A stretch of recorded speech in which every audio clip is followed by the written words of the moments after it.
ಇನ್ನು ಬೆಂಗಳೂರಿನಲ್ಲಿ ಕಡಿಮೆಯಾಗಿದೆ ಈಗ ಫೆಂಗಲ್ ಎಫೆಕ್ಟ್. ಮನೆಯಿಂದ ಹೊರಗಡೆ ಬರ್ತಾ ಇದ್ದಾರೆ ಈಗ ಸಿಲಿಕಾನ್ ಸಿಟಿ ಮಂದಿ. ಬೆಳಿಗ್ಗೆಯಿಂದ ಸ್ವಲ್ಪ ಜಿಟಿ ಜಿಟಿ ಮಳೆ ಇತ್ತು, ರಾತ್ರಿ ಎಲ್ಲ ಮಳೆ ಸುರಿದಿದೆ. ಬಟ್ ಈಗ ಸ್ವಲ್ಪ ಮಳೆ ನಿಂತಿದೆ, ಜೊತೆಗೆ ಬಿಸಿಲು ಕೂಡ ಕಾಣಿಸ್ತಾ ಇದೆ. ಬೆಂಗಳೂರಿನ ಹಲವೆಡೆ ಟ್ರಾಫಿಕ್ ಜಾಮ್ ಕೂಡ ಆಗಿದೆ. ಹೆಬ್ಬಾಳ ಜಂಕ್ಷನ್ನಲ್ಲಂತೂ ವಿಪರೀತ ಟ್ರಾಫಿಕ್ ಜಾಮ್ ಆಗುತ್ತೆ. ಏರ್ಪೋರ್ಟ್ ರಸ್ತೆಯಲ್ಲಿ ಬರೋರಿಗೆ ಟ್ರಾಫಿಕ್ನ ಬಿಸಿ ತಟ್ಟಿದೆ. ನೋಡಿ, ಅಲ್ಲಿ ದೃಶ್ಯಗಳಲ್ಲಿ ನೋಡ್ತಾ ಇದ್ದೀವಿ. ಟ್ರಾಫಿಕ್ನಲ್ಲಿ ಸಿಲುಕಿ ವಾಹನ ಸವಾರರು ಪರದಾಡ್ತಾ ಇದ್ದಾರೆ. ಯಾಕೆಂದರೆ ಮಳೆ ನಿಂತಿದೆ, ಜೊತೆಗೆ ಸ್ವಲ್ಪ ಬಿಸಿಲು ಕೂಡ ಈಗ ಕಾಣಿಸ್ಕೊಳ್ತು ಸ್ವಲ್ಪ ಬೆಳಿಗ್ಗೆಯಿಂದ. ಸೊ ಹಾಗಾಗಿ ಬೆಂಗಳೂರಿನಲ್ಲಿ ಮತ್ತೆ ಸಹಜ ಸ್ಥಿತಿಗೆ ಬರ್ತಾ ಇದೆ ಈಗ. ಯಾಕಂದರೆ ನಿನ್ನೆ ಮೊನ್ನೆ ಗಮನಿಸ್ತಾ ಇದ್ದರೆ ಟೆಂಪ್ರೇಚರ್ ತುಂಬ ಡೌನ್ ಆಗಿತ್ತು. ಹಾಗೆ ಮಳೆ ಬರ್ತಾ ಇತ್ತು, ವಿಪರೀತವಾಗಿ ಸುರಿತಾ ಇದ್ದಂತಹ ಜಿಟಿ ಮಳೆ. ಸೊ ಈಗ ಬಿಡುವು ನೀಡಿದೆ. ಬಟ್ ಈ ಸಂದರ್ಭದಲ್ಲಿ ಈಗ ಟ್ರಾಫಿಕ್ ಜಾಮ್ ಅನ್ನುವಂಥದ್ದು ಸಹಜ ಆಗಿಬಿಟ್ಟಿದೆ ಬೆಂಗಳೂರಿನಲ್ಲಿ. ಒಂದು ಟ್ರಾಫಿಕ್ನಲ್ಲಿ ಪಾಪ ಆ್ಯಂಬುಲೆನ್ಸ್ ಕೂಡ ಸಿಕ್ಕಾಕೊಂಡಿತ್ತು. ಹೆವಿ ಟ್ರಾಫಿಕ್ ಜಾಮ್ ಆಗಿಬಿಟ್ಟಿದೆ. ಏರ್ಪೋರ್ಟ್ ಕಡೆಯಿಂದ ಬರೋದು, ಏರ್ಪೋರ್ಟಿಗೆ ಹೋಗುವಂಥದ್ದು ದಾರಿ, ಅದರಲ್ಲೂ ಹೆಬ್ಬಾಳ ಮೇನ್ ಜಂಕ್ಷನ್, ಇಲ್ಲೂ ಕೂಡ ಟ್ರಾಫಿಕ್ ಜಾಮ್ನ ಬಿಸಿ ಸವಾರರಿಗೆ ತಟ್ಟಿದೆ. ಸ್ಥಳದಿಂದ ನಾವು ಪ್ರತಿನಿಧಿ ಶಿವರಾಜ್ ಕುಮಾರ್ ಹೆಚ್ಚಿನ ಮಾಹಿತಿಯನ್ನು ನೀಡಿದರೆ, ಬನ್ನಿ ನೋಡೋಣ. ಫೆಂಗಲ್ ಚಂಡಮಾರುತದ ಎಫೆಕ್ಟು ಬೆಂಗಳೂರಿಗೂ ಕೂಡ ತಟ್ಟಿದೆ. ನಿನ್ನೆಯಿಂದಲೂ ಕೂಡ ಮೋಡ ಮುಸುಕದ ವಾತಾವರಣ ಇತ್ತು, ಲೈಟಾಗಿ ಮಳೆ ಕೂಡ ಬರ್ತಾ ಇತ್ತು. ಇವತ್ತು ಸ್ವಲ್ಪ ಮಟ್ಟಿಗೆ ಬಿಸಿಲಿದ್ರೂ ಕೂಡ ಟ್ರಾಫಿಕ್ ಜಾಮ್ ಸಿಕ್ಕಾಪಟ್ಟೆ ಜಾಸ್ತಿ ಆಗಿದೆ.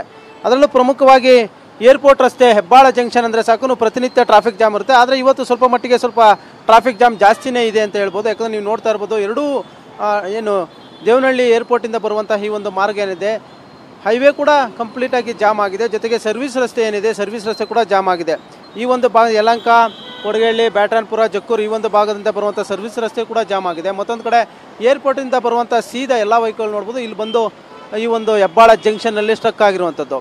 ಯಾಕಂದರೆ ಬೆಳಿಗ್ಗೆ ಸ್ವಲ್ಪ ಮಟ್ಟಿಗೆ ಮೋಡ ಮುಸುಕಿದ ವಾತಾವರಣ ಇತ್ತು, ಲೈಟಾಗಿ ಮಳೆ ಕೂಡ ಬರ್ತಾ ಇತ್ತು. ಆದರೆ ಈಗ ಕಳೆದ 1 ಗಂಟೆಯಿಂದ ಬಿಸಿಲು ಕೂಡ ಕಾಣಿಸ್ಕೊಳ್ತಾ ಇದೆ. 3 ದಿನಗಳ ಬಳಿಕ ಬೆಂಗಳೂರಲ್ಲಿ ಬಿಸಿಲು ಕಾಣಿಸ್ಕೊಳುತ್ತೆ. ಆದರೆ ಎಲ್ಲೊಂದು ಕಡೆ ಈ ಒಂದು ಮಳೆ ಎಫೆಕ್ಟ್ನಿಂದಾಗಿ ಜನ ಬೆಳಗ್ಗೆ ಬರದೆ ಸ್ವಲ್ಪ ತಡವಾಗಿ ಮನೆಗಳನ್ನು ಬಿಟ್ಟಿದ್ದಾರೆ. ಹಾಗಾಗಿ ಈ ಒಂದು ಭಾಗದಲ್ಲಿ ಸ್ವಲ್ಪ ಜಾಮ್ ಜಾಸ್ತಿ ಆಗಿದೆ. ಸುಮಾರು ನೀವು ನೋಡ್ತಾ ಇರ್ಬೋದು 1 ಕಿಲೋಮೀಟರ್ ಉದ್ದದಷ್ಟು ಜಾಮ್ ಆಗಿರುವಂಥದ್ದು.